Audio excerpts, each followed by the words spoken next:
Kebaktian dan Perayaan Natal 2023 Kantor Advokat John S.E. Panggabean, SH, MH & Associates berlangsung pada Jumat 22 Desember 2023 di John S. Pardede International Hotel, Cikini, Jakarta Pusat. Acara ini berjalan dengan hikmat dan refleksi Natal 2023 disampaikan Pendeta Samuel Panggabean, MTH dengan bacaan firman Tuhan dari Injil Yohanes 1 ayat 11-12.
Tema Natalnya adalah Yesus datang memulihkan segalanya.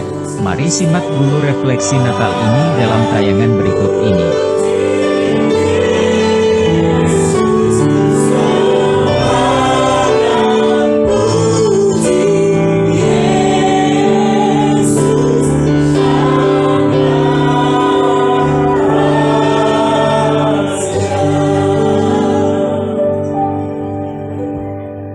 Kami datang Tuhan kehadiran-Mu. Kami sujud menyembah Engkau Tuhan. Bapa, di malam hari yang indah ini Tuhan, kami ingin dibekali oleh firman-Mu. Berbicaralah bagi kami semua Tuhan. Urapi hamba, setiap kata kalimat yang keluar dari mulut hamba. Materaikan firman-Mu Tuhan. Permudah kami untuk mengerti akan firman-Mu Tuhan, dan kami dapat melakukannya dalam kehidupan kami sehari-hari. Terima kasih Tuhan. Kami sangat bersyukur. Kami sangat berterima kasih kepada Engkau Tuhan. Kami sambut firman-Mu dengan penuh sukacita. Semua yang siap ditaburkan oleh firman Tuhan, sama-sama kita katakan amin. Silakan duduk saudara yang dikasih oleh Tuhan. Saudara yang dikasih oleh Tuhan, hari ini kita merayakan Natal bersama kantor John S.E. Panggabean & Associates. Saya juga bersyukur sama Tuhan, Tuhan memberikan kesempatan buat saya untuk menyampaikan firman Tuhan. Saudara yang dikasih oleh Tuhan, kalau tema besar dari Natal pada malam hari ini, kantor John S.E. Panggabean mengambil tema Yesus datang memulihkan segalanya. Saudara yang dikasih oleh Tuhan, kalau kita boleh merenungkan sepanjang tahun ini, ketika kita mau memasuki tahun 2023, mungkin banyak orang yang mengatakan tahun 2023 adalah tahun yang sulit. Banyak para peneliti, banyak para orang pintar yang katanya tahun 2023 adalah masa yang sukar. Tapi saya ingatkan buat kita semua, kita ada sampai saat ini, kita bisa duduk bersama-sama di tempat ini, semuanya karena kasih dan anugerah daripada Tuhan. Beri kemuliaan bagi Tuhan.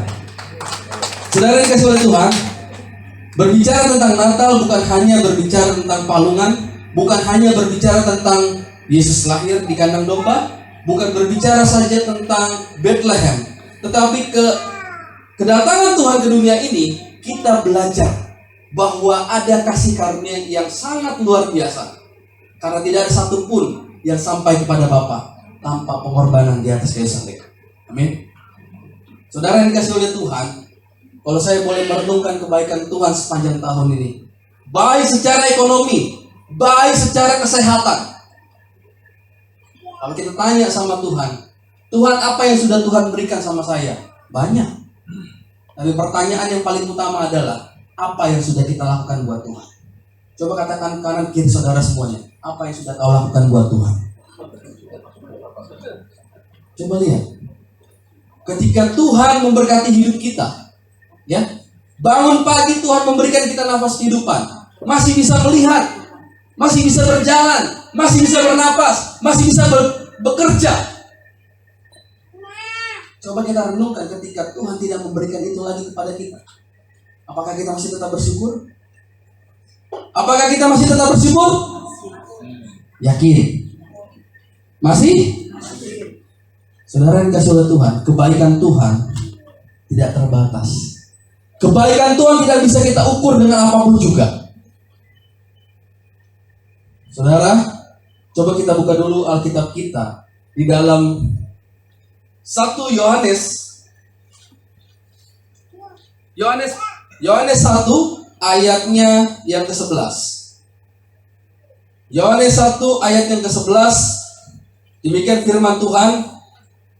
Ia datang kepada milik kepunyaannya, tetapi orang-orang kepunyaannya itu tidak menerimanya. Ayat yang ke-12, tetapi semua orang yang menerimanya diberinya kuasa supaya menjadi anak-anak Allah, yaitu mereka yang percaya dalam namanya. Ketika saya membacakan firman Tuhan ini, kedatangan Tuhan ke dunia ini untuk menyelamatkan umat manusia.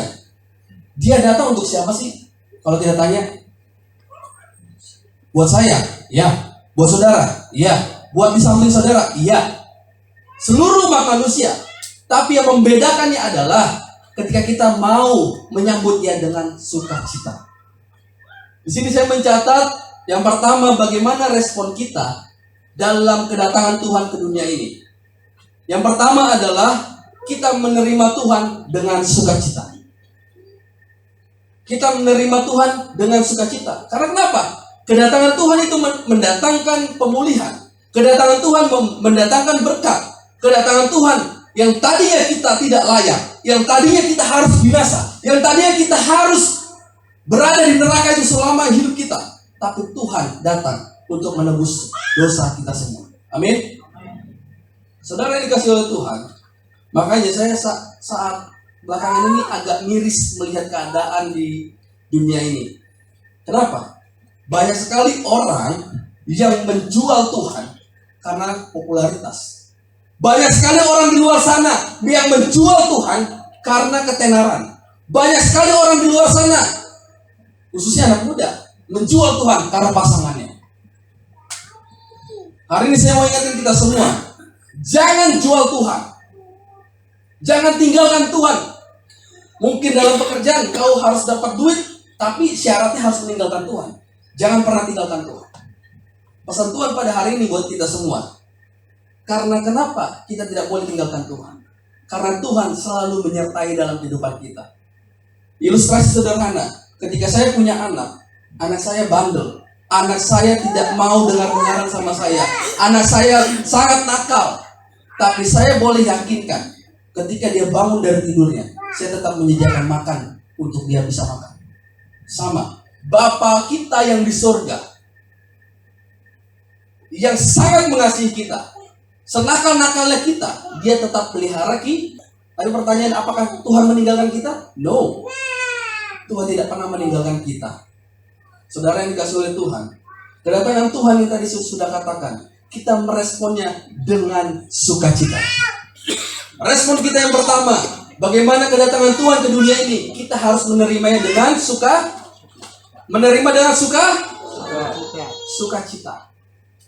Saudara yang dikasih oleh Tuhan, tadi saya sudah awali kita merenungkan sepanjang tahun ini.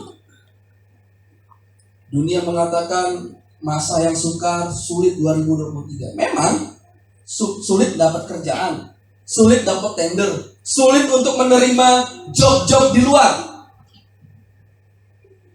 Tapi doa saya untuk kita semua di tahun 2024 yang katanya pun sama seperti tahun 2023 ini, masa yang sukar, kita bisa menjalaninya bersama Tuhan. Boleh kemuliaan Tuhan. Saudara yang dikasih oleh Tuhan, bagaimana kita merespon yang kedua akan kedatangan Tuhan? Saya di sini mencatat bagaimana kita mengerti segala perintahnya. Ketika saya membedah Alkitab, Perjanjian Lama ada sekitar 600 lebih aturan-aturan yang harus diikuti oleh bangsa pada saat itu. Yang kita kenal mungkin sangat sederhana, 10 perintah. Ya. Kita tidak boleh mengingini sesama, tidak boleh mencuri dan sebagainya. Mengikuti perintah Tuhan, saya ada bagikan 3 poin yang paling utama. Pertama, perintah Tuhan adalah harus mengasihi Tuhan. Kita buka dulu dalam Matius 22. Matius 22 ayatnya yang ke-37 sampai ayatnya yang ke-39. Yang pertama, bagaimana kita mengerti segala perintah Tuhan? Di sini dikatakan, kasihilah Tuhan Allahmu dengan segenap hatimu dan dengan segenap jiwamu dan dengan segenap akal. Bagaimana kita mau mengasihi Tuhan kalau kita tidak pernah kasih waktu hidup kita untuk Tuhan? Berapa banyak di antara kita yang satu harinya berdoa 6 jam? Saya kurangin deh. Berapa banyak di antara kita yang satu harinya berdoa 3 jam? Angkat tangannya. Saya kurangin lagi. Berapa banyak di antara kita yang satu hari berdoa 1 jam? Angkat tangan.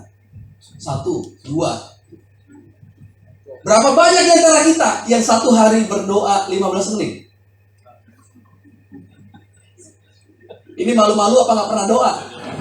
Mau makannya Tuhan berkati, amin. Saudara dikasih oleh Tuhan, respon kita untuk mengasihi Tuhan, yang pertama adalah kita mau membangun intim dengan Tuhan, membangun komunikasi dengan Tuhan. Sama seperti saya sama istri saya yang tercinta, ketika kami mau membangun chemistry, membangun hubungan yang lebih dalam lagi, saya harus membangun komunikasi dengan dia. Saya harus mengerti apa yang dia inginkan melalui komunikasi. Bagaimana kita anak Tuhan mau tahu apa yang menjadi perintah Tuhan kalau kita tidak pernah komunikasi dengannya?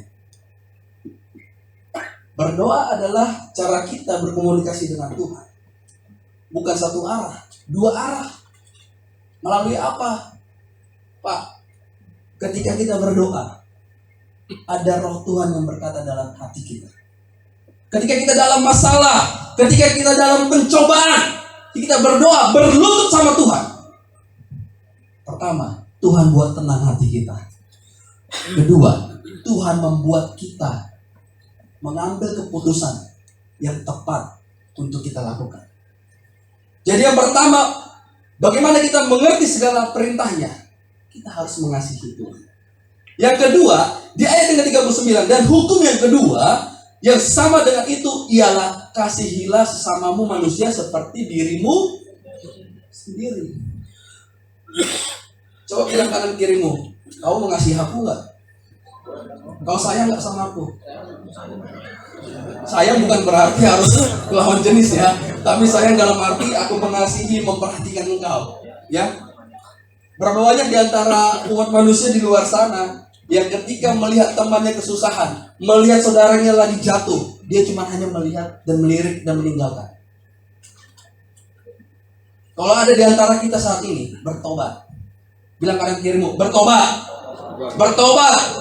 Firman Tuhan katakan, kasihilah sesama manusia.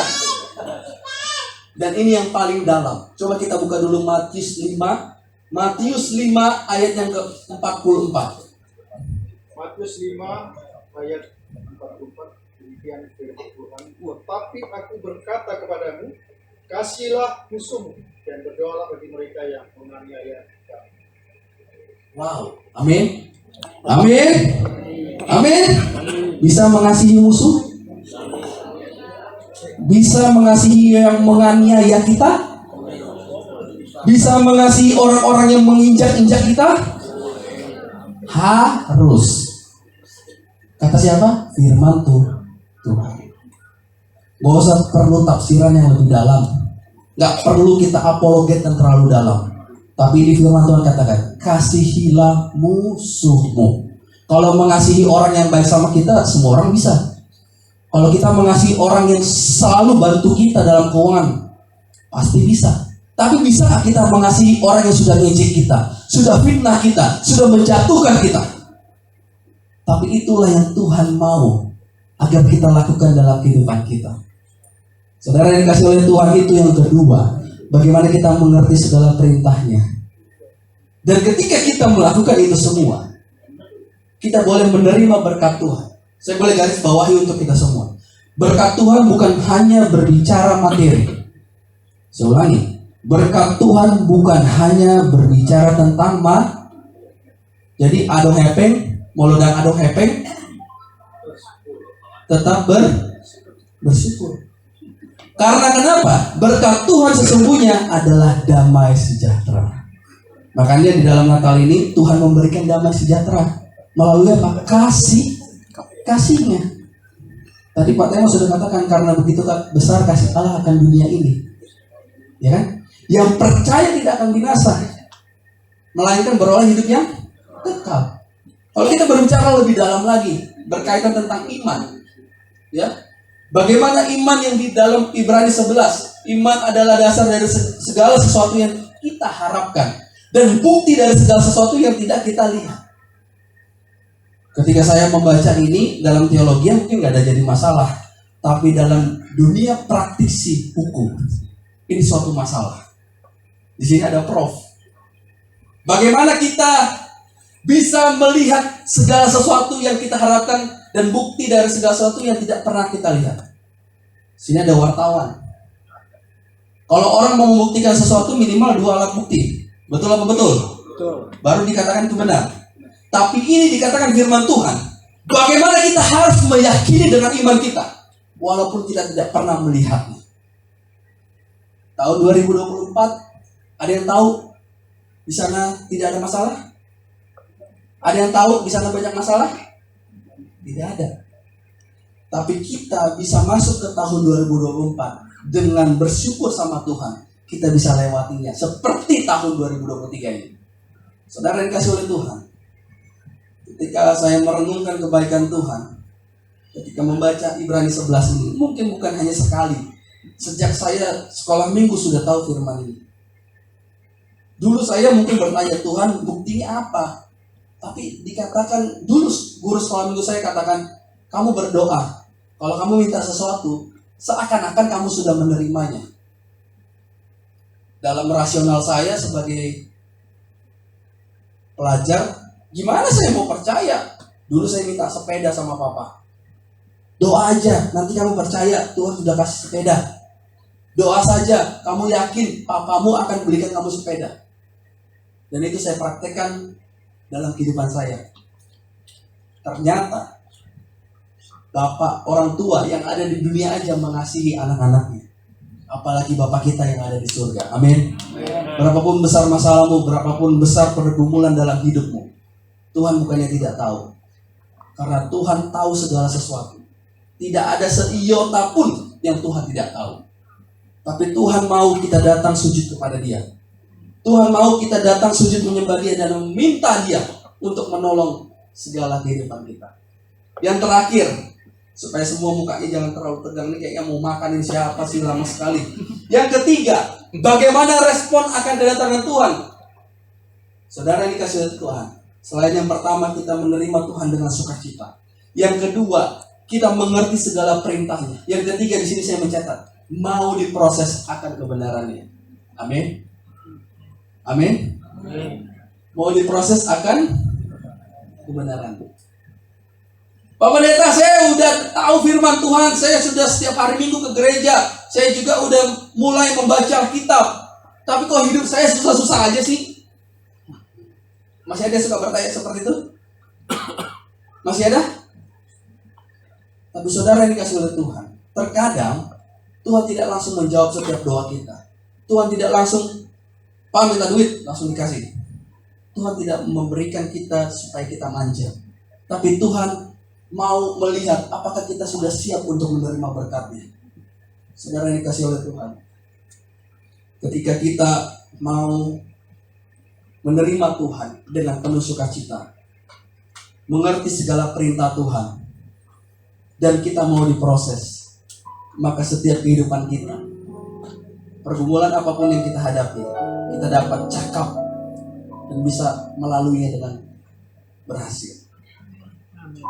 Saya undang WL Saya tutup firman Tuhan pada malam hari ini dengan satu ilustrasi. Saya umpamakan diri saya adalah Tuhan. Saya umpamakan.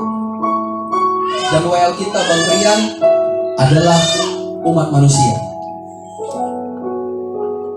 Ketika Tuhan merangkul umatnya, merangkul anaknya, seringkali anak manusia lari. Tapi ketika dia lari, Tuhan tarik. Ketika dia lari, apakah Tuhan meninggalkan dia? No. Tuhan tidak pernah meninggalkan anak yang dikasihinya. Tapi dia mau melihat. Karena satu titik, manusia akan datang kembali kepada Tuhan. Paulus mengatakan, aku senang dan rela dalam kelemahan ini. Karena di dalam kelemahannya, aku mengandalkan Tuhan dalam kehidupan ini. Amin. Setelah Pendeta Samuel Panggabean menyampaikan refleksi Natal, acara dilanjutkan dengan penyalaan lilin sebagai simbol terang Kristus menerangi dunia melalui kelahirannya. Pada malam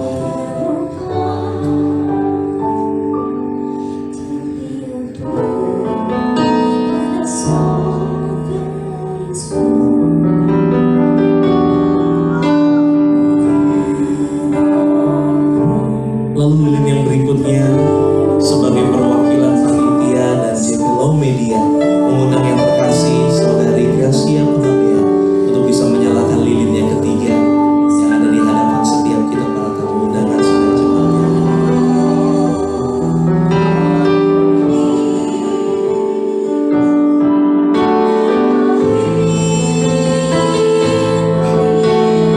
Lalu lilin berikutnya akan dinyalakan oleh perwakilan rekan kantor, yaitu Bapak Ferry B. Pada. Saya mengundang yang terkasih Bapak Ferry untuk bisa menyalakan lilin yang berikutnya.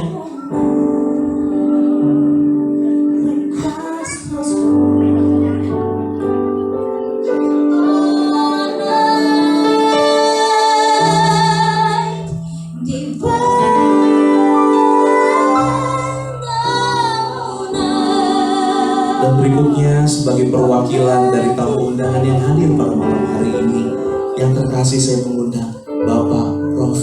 Dr. Mompang L. Panggabean. Dengan hormat saya mengundang yang terkasih Bapak Prof. Dr. Mompang L. Panggabean.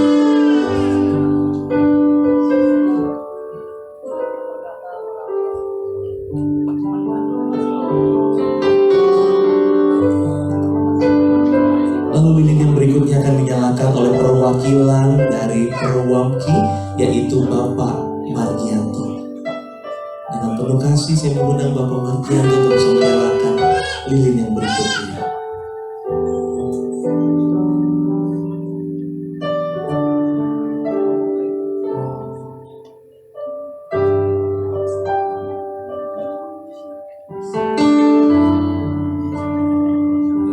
Setelah Bapak Margianto selaku perwakilan dari Perwamki, saya juga mengundang perwakilan pewarna dari pewarna, yaitu Bapak Yusuf. Saya mengundang yang terkasih Bapak Yusuf untuk bisa menyalakan lilin besar atau lilin yang ada di hadapan sidang jemaat tamu undangan yang hadir malam hari ini.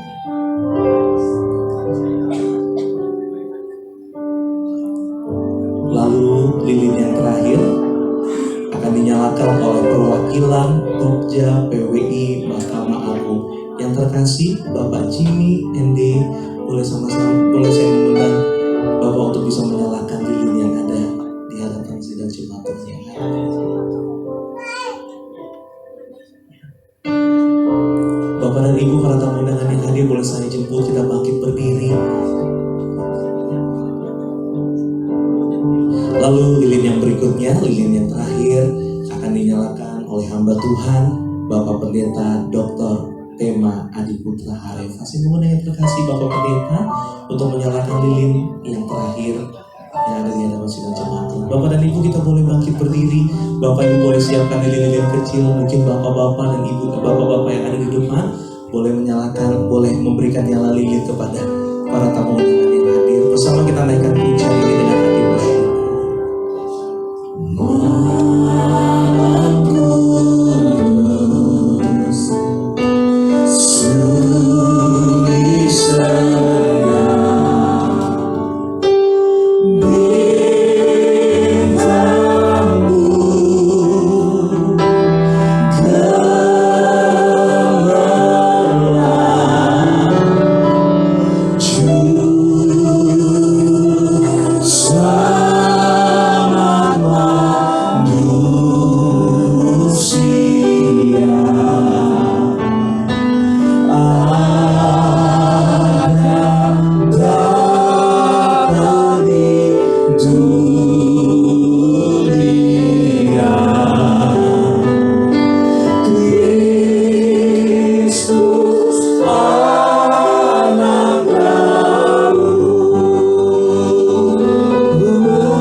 Pada malam yang penuh berkat ini, kita berkumpul bersama untuk merayakan kelahiran Yesus Kristus Sang Juru Selamat.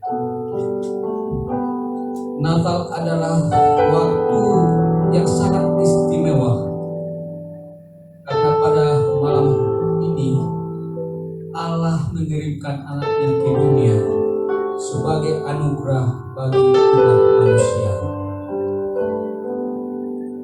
Anugerah ini tidak hanya berupa seorang bayi yang lahir di palungan, tetapi juga anugerahnya kasih dan pengampunan bagi kita semua atas segala dosa-dosa kita. Kita bisa belajar banyak dari kelahiran Kristus. Allah mengutus anaknya ke dunia ini sebagai tanda kasih-Nya yang besar kepada kita. Dia datang untuk menyelamatkan kita dari dosa-dosa kita dan memberikan harapan yang abadi. Mari kita gunakan Natal ini untuk merenungkan kasih Allah yang begitu besar, dan kita dapat menyebarkan kasih itu kepada sesama. Dan selagi masih ada waktu, kesempatan, gunakanlah untuk memuji dan memuliakan Tuhan. Apapun persoalanmu, apapun problemmu, apapun yang kau hadapi, dan apapun yang kau inginkan, serahkanlah segalanya kepada Tuhan. Niscaya Tuhan akan memberikan kekuatan, bahkan penyelesaian terhadap semua masalah.